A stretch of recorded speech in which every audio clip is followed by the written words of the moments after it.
नमस्कार, मी senior police inspector Pradeep Deshmukh, Pimpalgaon Baswant police station, Nashik ग्रामीण।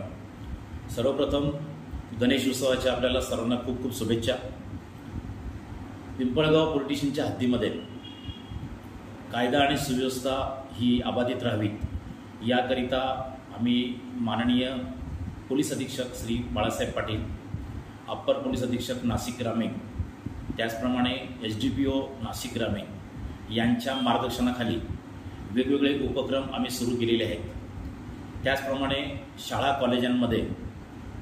कॉलेज भरताना आणि सुटताना दामिनी पथक हे ॲक्टिवेट केलेले आहेत। आम्हाला वरिष्ठांनी मोटरसायकल, स्कूटर ह्या नवीन दिलेल्या आहेत, तर त्याचप्रमाणे त्याचा वापर करून जी पेट्रोलिंग आम्ही कार्यान्वित केलेली आहे। त्याचप्रमाणे गावामध्ये जेवढ्या बँक आहेत, ATM आहेत, तर ते बँक मॅनेजर आणि सुरक्षा अधिकारी यांची मीटिंग घेण्यात आली।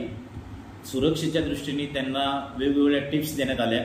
त्याचप्रमाणे आम्ही बँकांना, ATMना भेट देऊन ज्या उणिवा त्या ठिकाणी आहेत, कोणत्या प्रकारचा मोठा गुन्हा घडू नये यासाठी तिथं काय सुरक्षा करण्यात यावी याची आम्ही त्यांना पत्रव्यवहार करून आणि स्वतः प्रत्यक्ष सांगून त्याची पूर्तता करून घेत आहोत। त्याचप्रमाणे गावामध्ये जे CCTV कॅमेरे लावलेले आहेत ते ॲक्टिवेट करून घेतले।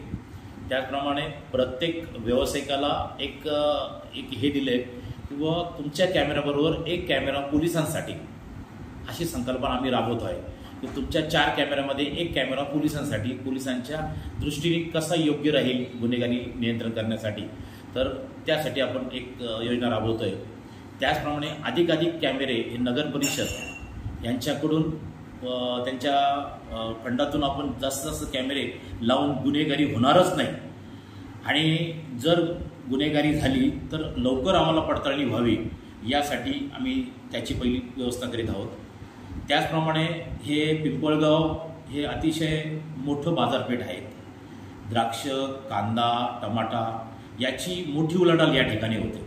आदरणीय या ठिकाणी आमदार साहेब दिलीप बनकर साहेब यांच्या पण सहकार्यातून आपण सर्व व्यापारी यांना आपण आव्हान केलेले आहे की हे जे बाहेरून व्यापारी येतात आणि शेतकऱ्यांची फसवणूक होते याकरिता कडक उपाययोजना करणे अत्यंत गरजेचं आहे। यापूर्वी पण काही उपाययोजना केल्या गेल्या त्या, अजून कडक उपाययोजना केल्या तर शेतकरी फसवणूक होणार नाही यासाठी आदरणीय आमदार साहेब यांच्या मदतीने, त्याचप्रमाणे स्थानिक आपले प्रतिष्ठित नागरिक, त्याचप्रमाणे वेगवेगळे संचालक, सभापती यांच्या सर्वांच्या मदतीने आपण एक बाहेरील येणारा व्यापारी याने रजिस्ट्रेशन केल्याशिवाय व्यापार करू नये हे बंधनकारक करण्याचा आपण प्रयत्न करीत आहोत। आणि त्याच्यामध्ये अजून काही अडचणी येतील त्या सॉल्व्ह करून आपण शेतकऱ्यांना अधिकाधिक भरोसामंद त्यांना पेमेंट मिळेल आणि यांचा व्यापार चांगला होईल या दृष्टीने आपण प्रयत्न करीत आहोत। आणि अजून जनतेमध्ये जाऊन, जनतेमध्ये राहून जनतेची काय आपल्याकडून अपेक्षा आहेत तर याची पूर्तता करण्यासाठी आम्ही आमचा स्टॉकची सुद्धा मागणी केलेली आहे, जास्त वाढवणूक मिळण्यासाठी। त्याचप्रमाणे पिंपळगावची लोकसंख्या आज कमीत कमी 1.25 लाखाच्या पुढे गेलेली आहे, त्यामुळे आजूबाजूचा परिसर खूप मोठ्या प्रमाणात वाढलेला आहे।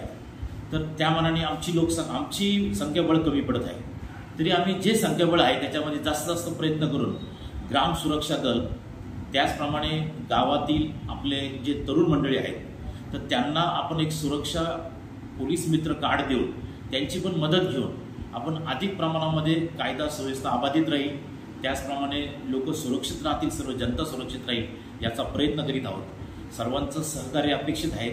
जय हिंद, जय महाराष्ट्र।